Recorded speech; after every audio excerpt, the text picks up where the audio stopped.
The mind needs focus. You need to sow to yourself so that you're able to focus and prioritize what's important. The problem is that when we lack focus, we begin to look here and look there. And, iPhone users, the phone will give you something at the end of the week and tell you how many hours you've been. Are you proud of what you are seeing?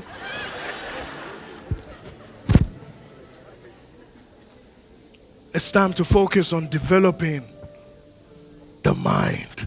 The mind needs focus. Quickly also, the mind needs instruction. The quality and the integrity of information that we consume determines the outlook of our lives. I don't need to prophesy and shake my head to know where your life is heading. I just need to know what you're consuming. The mind needs focus. The mind needs instruction. Help your mind and sow to your mind.